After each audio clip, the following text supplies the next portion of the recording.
आज हमारे साथ हैं दिल्ली यूनिवर्सिटी स्टूडेंट यूनियन के नए प्रेसिडेंट आर्यन मान।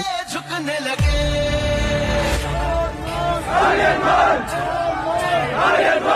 कहते हैं अरे ना अकेला है, सबके चाहने वालों का मेला है।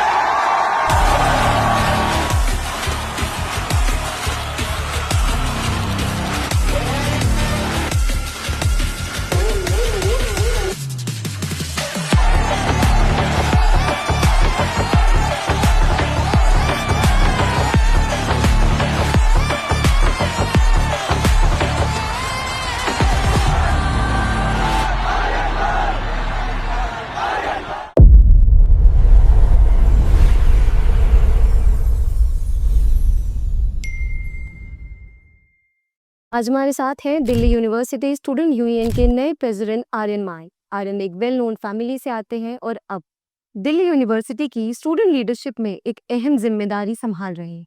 आज उन्हीं से जानते हैं उनकी जर्नी, उनके विजन और उनके ideas. Welcome to the show Aryan. सबसे पहले तो आपको बहुत बहुत बधाई।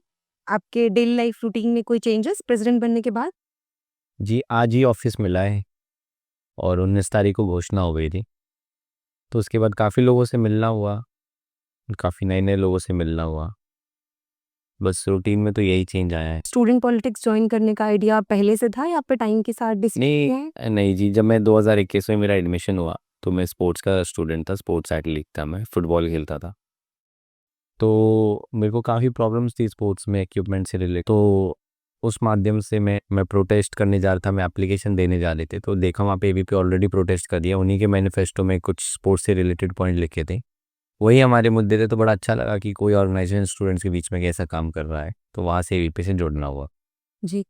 तो जैसे कि कहते हैं कि ड्यू के पॉलिटिकल एनवायरनमेंट जो है वो नेशनल पॉलिटिक्स से काफ़ी लिंक रहता है।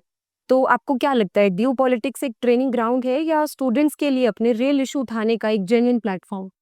नहीं, रियल इशू उठाने का एक जेन्युइन प्लेटफॉर्म है। किसी भी स्टूडेंट्स को कोई भी दिक्कत होती है, वो दूसरों से कनेक्ट हो सकता है, मेरे से कनेक्ट हो सकता है। और जिस भी कॉलेज या जिस भी जगह पे कोई भी स्टूडेंट को इशू होगा, तो मैं वहाँ जाके 100% खड़ा रहूँगा। जी। इस इलेक्शन में काफ़ी रिपोर्ट्स आई हैं कि वोट चोरी और इरेगुलरिटीज़ के भी केसेस आए हैं। तो ऑपोजिशन ने भी इस पर क्वेश्चन उठाए हैं, तो आपका इस पर कुछ कहना है इन ओपिनियन? नहीं, जब वो चुनाव हारते हैं, तो वो उँगली उठाते हैं, वोट चोरी का आरोप लगाते हैं। जो वो चुनाव जीतते तो जश्न मनाते हैं। तो उनका तो आरोप है कि हमने वोट चोरी करी है, पर हमने तो दिल चोरी करे दिल्ली यूनिवर्सिटी के स्टूडेंट्स की। तो अगर प्रूफ आता है कोई वोट चोरी का, तो आर्यन मान अपने इलेक्शन की इंडिपेंडेंट इंक्वायरी की डिमांड करेंगे? जी, बिल्कुल डिमांड करेंगी, पर मेरे को इतना कॉन्फिडेंस है कि ऐसा कुछ भी हुआ ही नहीं है, तो प्रूफ तो क्या ही आएगा। जी। आपने कैंपेनिंग के दौरान काफ़ी इंटर्नशिप और प्लेसमेंट्स को लेकर भी कहा है। तो क्रिटिक्स कहते हैं कि ये दूसरों का काम नहीं है। तो इन योर ओपिनियन? नहीं जी, हम ऐसे सेल्स बनाएँगे, प्लेसमेंट सेल, अच्छा।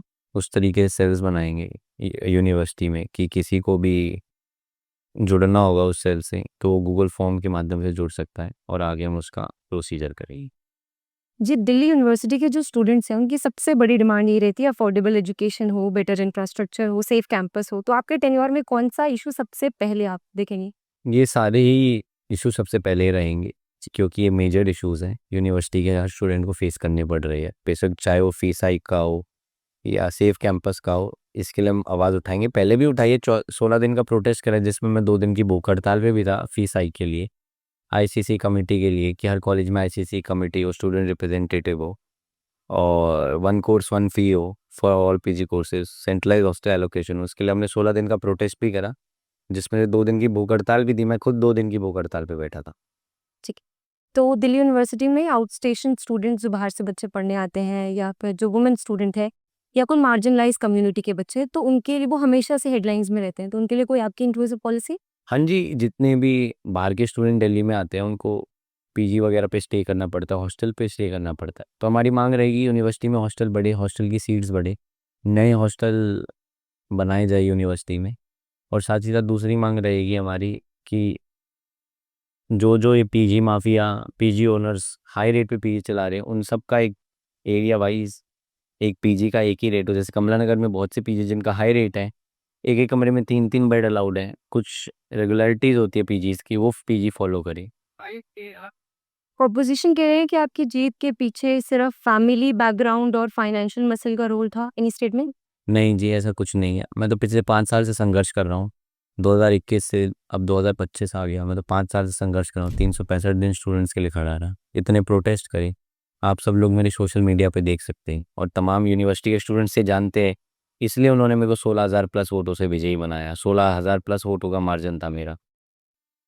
अच्छा, बच्चों के हॉस्टल, सेफ्टी और इंफ्रास्ट्रक्चर में से इन तीनों में से कौन-सी चीज़ आपके टेन्योर में पहले एड्रेस की जाएगी?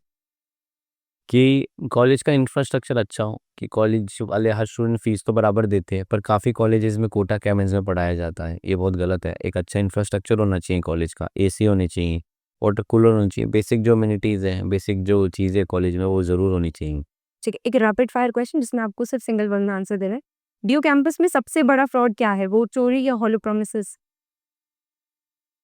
सबसे बड़ा फ्रॉड क्या है? Hollow promises, DU election system in one word? Friends, Virat मान, सपोर्ट या shadow? Shadow, family influence, asset या बर्डन? फैमिली।